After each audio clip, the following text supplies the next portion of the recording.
Welcome back to our YouTube channel. তো display screen দেখে প্রত্যেকেই বুঝে নিতে কারো অসুবিধা আর নেই যে আজকের টপিকটা কী হতে চলেছে। টপিকটা দশম শ্রেণীর প্রথম অধ্যায় প্রাণীদের সাড়া প্রদান এবং ভৌত সমন্বয় স্নায়ুতন্ত্র, এই টপিকের একটি গুরুত্বপূর্ণ অংশ স্নায়ুকোষ, স্নায়ু এবং স্নায়ুতন্ত্রের মধ্যে আন্তঃসম্পর্ক। স্নায়ুকোষ বা নিউরন, স্নায়ু বা নার্ভ এবং স্নায়ুতন্ত্র অর্থাৎ নার্ভাস সিস্টেম, এই অংশগুলোর মধ্যে আন্তঃসম্পর্ক, এই টপিকে আজকে আমরা ব্যাখ্যা করব। তোমাদের প্রাত্যহিক জীবনে ব্যবহৃত একটি বাস্তব উদাহরণের সাহায্যে আজকে এই উপস্থাপনটি আমি তোমাদের কাছে নিয়ে এসেছি। তো পুরোটা সম্পূর্ণভাবে তোমরা লক্ষ্য করো, স্কিপ না করে লক্ষ্য করো, আশা করি তোমরা বুঝতে পারবে। আর এরকম নিত্য নতুন ভিডিও পড়াশোনা সংক্রান্ত পাওয়ার জন্য তোমরা আমার পাশে থেকো আর আমাকে উৎসাহিত করো। স্নায়ুকোষ, স্নায়ুতন্তু, স্নায়ু এবং স্নায়ুতন্ত্রের মধ্যে আন্তঃসম্পর্কে প্রবেশ করার আগে প্রতিটি অংশ সম্পর্কে আমরা একবার দেখে নেব। প্রথমেই স্নায়ুকোষ বা নিউরন। স্নায়ুকোষ বা নিউরন কি না, স্নায়ুতন্ত্রের গঠনগত কার্যগত একক হলো নিউরন। দেখতে পাচ্ছ ছবিটা ডিসপ্লে স্ক্রিন দেয়া আছে। তো এইটা হচ্ছে কি একটা স্নায়ুকোষ বা নিউরনের ছবি, তোমরা সবাই জানো। আর স্নায়ুতন্তু কোনটা?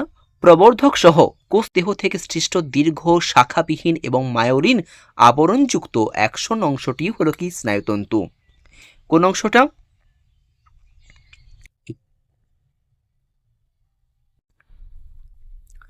দেখতে পাচ্ছ এই রেখাঙ্কিত অংশটি হলো কি না অ্যাকশন।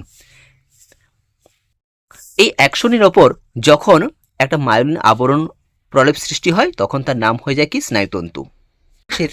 তৃতীয় অংশ হলো স্নায়ু। স্নায়ুতে কতগুলো অংশের সঙ্গে আমরা পরিচিত হব। প্রথমে রয়েছে এন্ডোনিউরিয়াম, পেরিনিউরিয়াম, ফ্যাসিকুলাস এবং সবশেষে এপিনিউরিয়াম। এখন দেখে নেব প্রত্যেকটা অংশ। প্রত্যেকটা স্নায়ুতন্তু অর্থাৎ অ্যাকশনের যে মায়োলিন আবরণযুক্ত অংশ যার নাম স্নায়ুতন্তু, সেই স্নায়ুতন্তু আবার কতগুলো পাতলা যোগ করার আবরণ দ্বারা আবৃত হয়ে গঠন করলো কি এন্ডোনিউরিয়াম। এই স্নায়ুতন্তুটা গঠন করলো এই যে অংশটা যার নাম কি এন্ডোনিউরিয়াম। এইরকম এখানে অনেকগুলো এন্ডোনিউরিয়াম রয়েছে, এই এন্ডোনিউরিয়াম যখন আবার একটা পাতলা আবরণ দ্বারা আবৃত হয়েছে তখন তার নাম হলো কি পেরিনিউরিয়াম। পেরিনিউরিয়াম এইরকম অনেকগুলো পেরিনিউরিয়ামকে,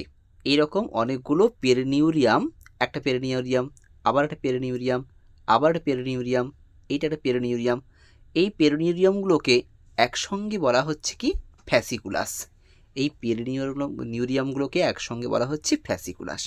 এই ফ্যাসিকুলাসগুলো যখন আবার একটা পাতলা যোগ করা আবরণ দ্বারা আবৃত হচ্ছে তখন তার নাম হয়ে যাচ্ছে স্নায়ু। চতুর্থ অংশ স্নায়ুতন্ত্র। অসংখ্য নিউরন এবং ধারককোষ নিউরোগ্লিয়া মিলিতভাবে গঠন করে স্নায়ুতন্ত্র। একটু লক্ষ্য করো, উপরে যে তিনটা এবং এটা একটা, এই চারটা অংশ তোমরা চারটা সংজ্ঞা আগে তোমরা লিখবে এই প্রশ্নের উত্তরের জন্য। তারপর স্নায়ুর যে অন্তর্গঠনটা আমি দিয়েছি এই অন্তর্গঠন ছবিটা আঁকার চেষ্টা করবে এবং সবশেষে একটা রেখাচিত্র দিয়ে উত্তরটাকে তোমরা কমপ্লিট করবে। ঠিক আছে? তাহলে কিন্তু উত্তরটা যথাযথ বলে মনে হবে। তো এই সঙ্গে আরও কয়েকটা টপিক আমি অ্যাড করছি, তোমরা দেখো, তোমাদের আশা করি জানা দরকার এই অংশগুলো। প্রাণীদেহে দ্রুত যোগাযোগ ব্যবস্থার ক্ষুদ্রতম সংস্করণ হলো স্নায়ু এবং এই ব্যবস্থার সর্বোচ্চ সংগঠন হলো কি স্নায়ুতন্ত্র। এটা মনে রাখবে তোমরা শুধু। স্নায়বিক উদ্দীপনার পথ। কিভাবে স্নায়বিক উদ্দীপনা নিউরনের মধ্য দিয়ে আস্তে আস্তে করে কেন্দ্রীয় স্নায়ুতন্ত্রে প্রবেশ করে, গ্রাহক থেকে কেন্দ্রীয় স্নায়ুতন্ত্রের মধ্যে কিভাবে প্রবেশ করে। প্রথমেই যখন কোনো উদ্দীপনা সৃষ্টি হয় সেই উদ্দীপনা অর্থাৎ উদ্দীপকটাকে গ্রাহক বা সংজ্ঞাবহ নিউরন গ্রহণ করে। সেই সংজ্ঞাবহ নিউরনে কোন অংশ গ্রহণ করবে না ডেনড্রনের যে ডেনড্রাইট অংশগুলো শাখা অংশগুলো রয়েছে সেই ডেনড্রাইট অংশে প্রবেশ করবে। এরপর ডেনড্রন থেকে সেই উদ্দীপনাটা চলে যাবে কোষদেহে। কোষদেহ থেকে সংজ্ঞাবহ নিউরনের যে শাখাবিহীন অংশটা যার নাম অ্যাক্সন, সেই অ্যাক্সনে প্রবেশ করলো। তাহলে প্রথম নিউরনটা অর্থাৎ সংজ্ঞাবহ নিউরনটা কমপ্লিট হলো। এই নিউরনের পর দ্বিতীয় নিউরনে প্রবেশ করার মধ্যে আমরা জানি যে একটা নিউরন এবং অপর একটা নিউরনের মাঝে যে আনুবীক্ষণিক ফাঁক থাকে তাকে বলা হচ্ছে কি সাইন্যাপস। সেই সাইন্যাপসে এটা প্রবেশ করবে।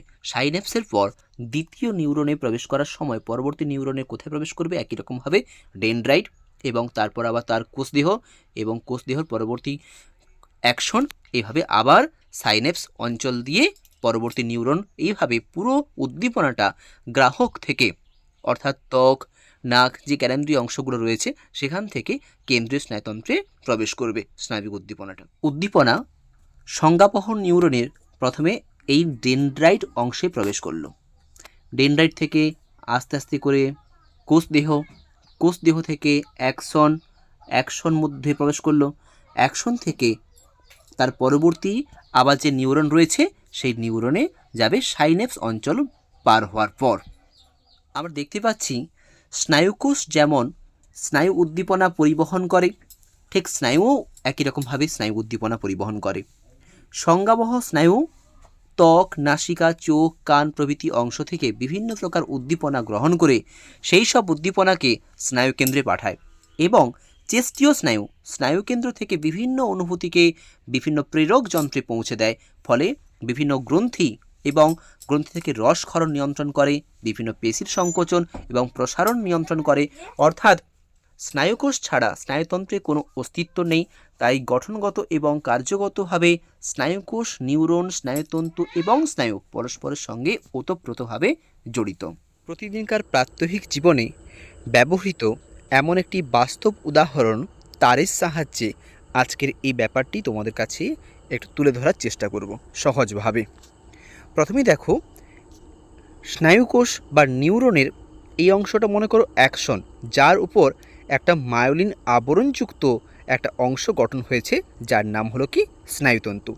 এই রকম অনেকগুলো স্নায়ুতন্তু এর মধ্যে তোমরা দেখতে পাচ্ছ, যে স্নায়ুতন্তুগুলোর উপর একটা যোগকলা, এই লাল রঙের একটা যোগকলার আবরণযুক্ত হয়ে অংশ একটা গঠন করেছে যার নাম হলো কি এন্ডোনিউরিয়াম। এই রকম চিত্রে আমি দুটো এন্ডোনিউরিয়াম দেখিয়েছি, একটা লাল রঙের, একটা সাদা রঙের। এই দুটো এন্ডোনিউরিয়াম যখন আবার একটা কালো রঙের এই একটা পাতলা আবরণ দ্বারা আবৃত হয়েছে তখন তার নাম হয়েছে কি পেরিনিউরিয়াম। এইরকম তিনটি পেরিনিউরিয়াম এখানে দেখানো হয়েছে। এই পেরিনিউরিয়ামগুলোকে আবার একসঙ্গে বলা হচ্ছে ফ্যাসিকুলাস। পেরিনিউরিয়ামগুলোকে একসঙ্গে কি বলা হলো? ফ্যাসিকুলাস। এই কালো অংশটা মনে করো এই লালটা, এই হলুদ অংশটা, এই কালো অংশটা মনে করো এই হলুদ অংশটা, এবং এই অংশটা মনে করো এই নীল অংশটা। এই ফ্যাসিকুলাসগুলো যখন আবার একটা পাতলা যোগ করার আবরণ দ্বারা আবৃত হলো তখন তার নাম হলো কি এপিনিউরিয়াম। তো এই এপিনিউরিয়াম যুক্ত সমগ্র গঠনটাই হলো কি স্নায়ু। সমগ্র গঠনটা কি হলো? স্নায়ু। তো এই ছিল আজকের উপস্থাপনা। যদি ভিডিওটা তোমাদের ভালো লেগে থাকে, যদি বুঝতে কোথাও একটু সুবিধা হয়ে থাকে, তাহলে তোমরা একটা লাইক দিয়ে উৎসাহিত করবে আর সাবস্ক্রাইব করবে। যদি কোথাও এখনও পর্যন্ত অসুবিধা থেকে থাকে এই সম্পর্কিত, তাহলে তোমরা কমেন্ট সেকশানে জানাবে, আমি তার উত্তর তোমাদেরকে খুব তাড়াতাড়ি দেব। ভিডিওটা দেখার জন্য তোমাদের সকলকে ধন্যবাদ। তোমরা সবাই খুব ভালো থেকো।